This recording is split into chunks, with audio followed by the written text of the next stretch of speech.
자, 계속해서 살펴드릴 주제 바로 실명법에 있어서 적용되는 내용 관련한 주제. 구체적으로 이제 지금 무유인명의 신탁이 제일 중요한 이슈가 되게 될 테고 뒤에 좀 볼 테고요.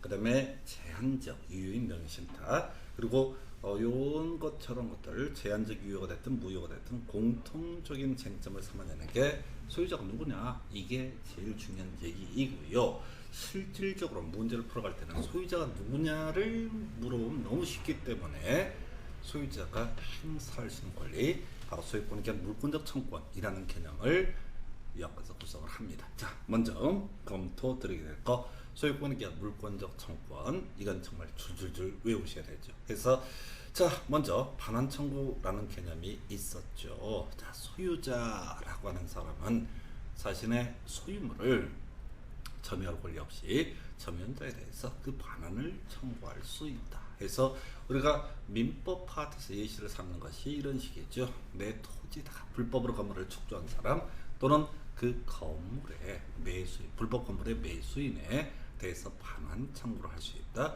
자, 민법에서 이슈 삼아냈던 게 소유자가 아닌 임차인, 임대인이 소유자고 임차인이 소유자가 아니다, 이런 논리가 전제가 되어 있습니다. 그래서 임대차 계약을 체결했어요. 그래서 임차인이 이용을 하려고 보니까 제3자 불법으로 그 토지에다가 건물을 지어서 점유를 하고 있습니다. 자, 그러면 이제 임대인은요, 그 불법 점유자에 대해서 반환 청구권 행사할 수 있게 됩니다. 기억나실까요? 우리 물권적 청구권 얘기를 할 때도 그렇고, 자, 공유 얘기를 할 때도 그렇고, 불법 점유자에 대해서는 반환 청구권 행사할 수 있게 됩니다. 그럼 달리 얘기하면 소유자가 아닌 임차인이라는 사람은 반환 청구는 행사할 수 없게 됩니다. 대신 자, 바로 임차인은 임대인을 대위해서 소유물의 반환 청구권 행사할 수 있게 됩니다. 자, 이런 논리 구조죠. 갑소유의 X토지에 대해서 을 이루는 사람이 임대차 계약을 통해서 임차인이 되게 됩니다. 자, 그러면 X토지를 을이 이용을 하려고 하는데, 그림을 보니까 병이라는 사람이 불법적으로 이 문제 토지에다 건물을 지어서 이용을 하고 있다. 그러면 갑이라고 하는 사람은 소유권에 대한 물권적 청구로서 병에게 반환 청구권 행사할 수 있게 됩니다. 자, 그러면 을은 소유자가 아니기 때문에 병에 대해서 반환 청구권 행사할 수 없습니다. 이게 전제가 되는 거야. 자, 근데 을은 자, 누굴 대위해서 갑을 대위해서 반환 청구권을 행사할 수 있다. 이 얘기가 뭐냐면은, 야, 병, 너 물건을 갑에게 돌려줘 라고 얘기를 하는 겁니다. 이게 임차인이 임대를 대위해서 소유물의 반환 청구권 행사할 수 있다는 말의 의미가 되는 거예요. 절대 을이 소유자도 아니면서 갑병에 대해서 반환 청구 나한테 돌려줘, 임차인한테 돌려줘, 이렇게는 허용되지 않는다. 뭐 이런 게 이제 반환 청구의 하나의 쟁점이 될 수가 있겠고요.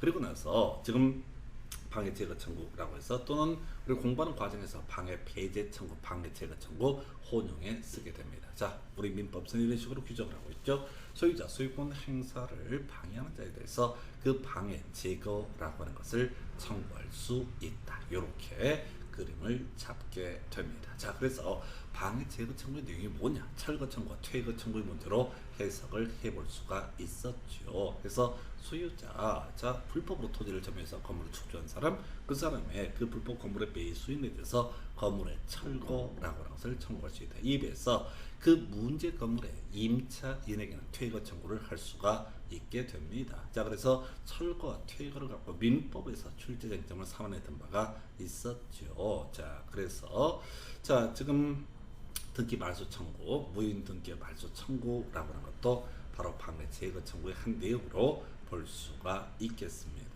그래서 이런 것들, 철거, 퇴거, 등기 말소 청구, 이런 것이 방해 제거 청구의 한 내용으로 볼 수가 있겠고요.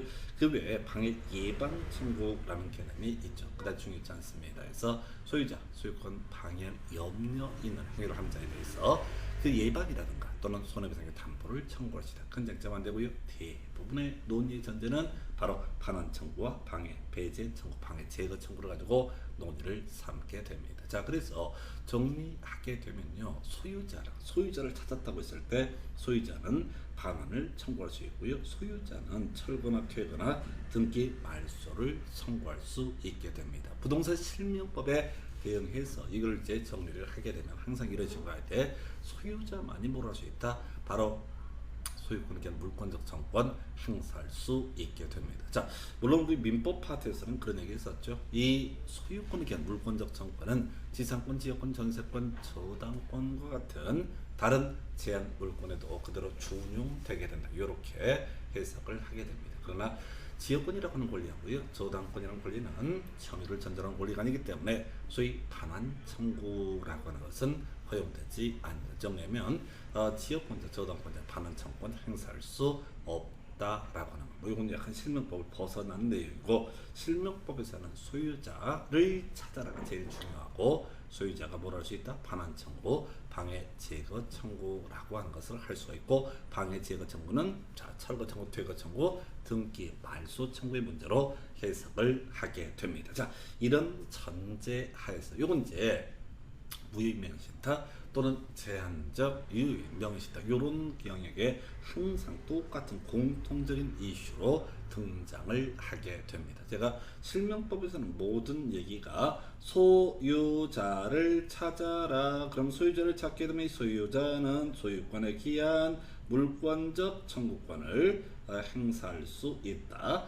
소유권에 기한 물권적 청구권이 반환 청구, 방하자, 철거, 퇴거, 등기 말소 청구의 문제로 해석을 해볼 수가 있겠다. 이런 식으로 논의를 삼게 됩니다. 그래서 자, 이 정도 내용이고요. 그 다음에 이제 이슈 삼아야 되는 게 제한제약 유효임명신탁에서 이것도 뭐 길게 뭐 설명을 드리긴 하겠지만, 본론적인 부분은 그래서 소유자가 누구냐, 우리 앞에서 제한적 유효 영역으로서 검토받던 것도 했던 것이 조세 포탈 등의 목적이 아닌 목적으로 배우자 명의로 부동산에 관한 물건을 등기하는 경우, 이때는 실명법을 적용을 하긴 하는데 어떻다, 이것은 유효인 것으로 해석을 한다. 그래서 해지 문제가 발생한다.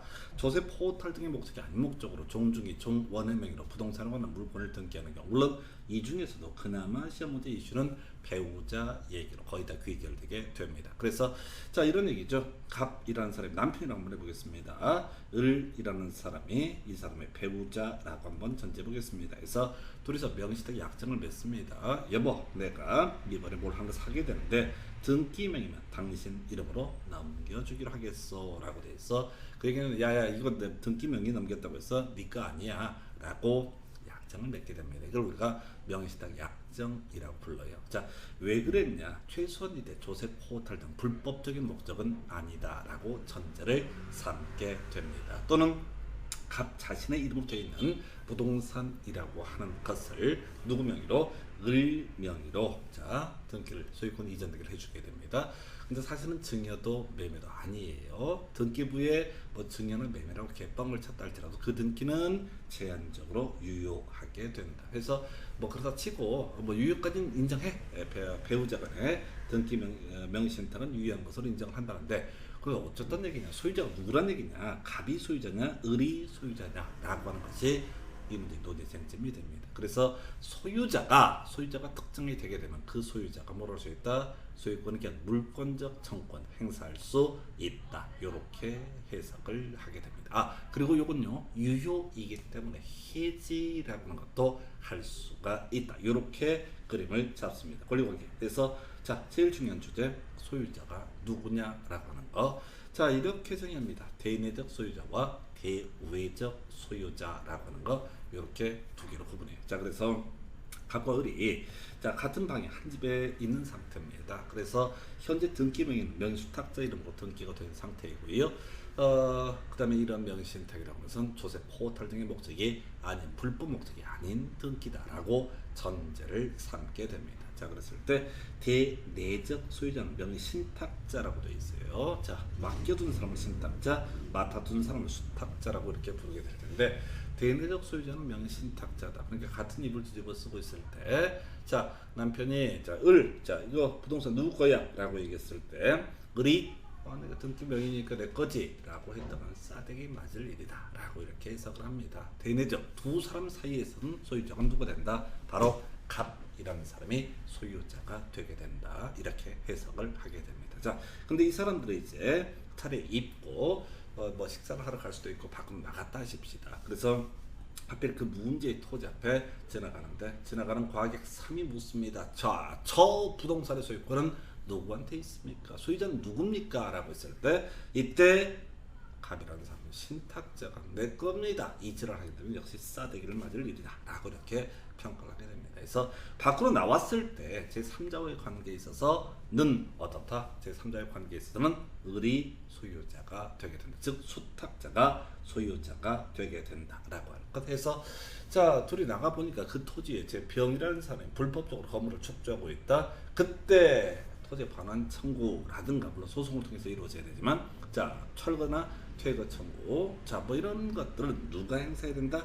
을이 수탁자가 행사를 해야 된다. 이런 식의 논리 구조가 되게 됩니다. 자 한번 조금 살을 붙여 가볼까요? 뭐 이게 지문 하나짜리 나왔던 건데 우리 민법 파트에서 공부하실 때 그런 얘기를 하게 되죠. 20년간 소유의사로 평온 공연하게 점유하게 되면 이때는 등기 청구권이 발생되게 된다. 그럼 이제 등기 명의는 소유권 이전 등기를 해줄 의무를 지게 된다. 이런 식으로 이제 논의를 삼게 된다. 다시 한번 가보겠습니다.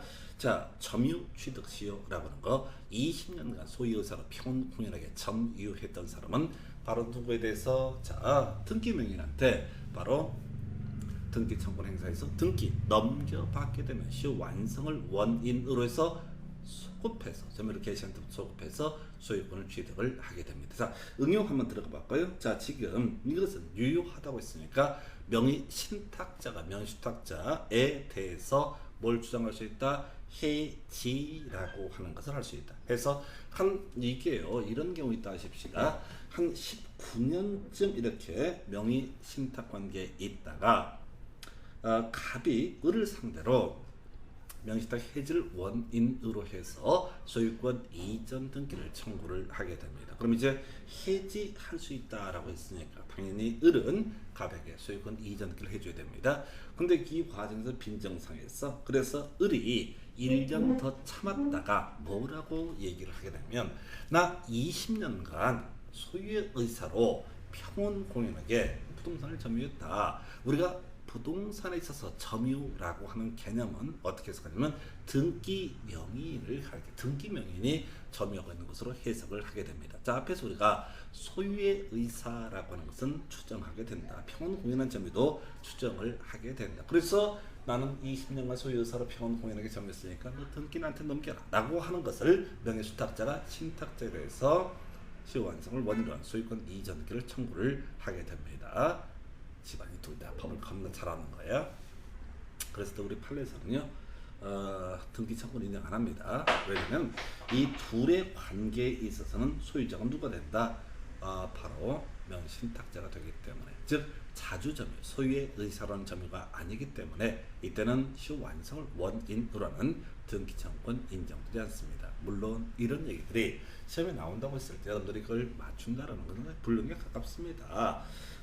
지금 이 중개사 시험 준비하시는 분들이 뭐 가까이 거라고 생각하시는데 택도 없는 시험이 되겠습니다.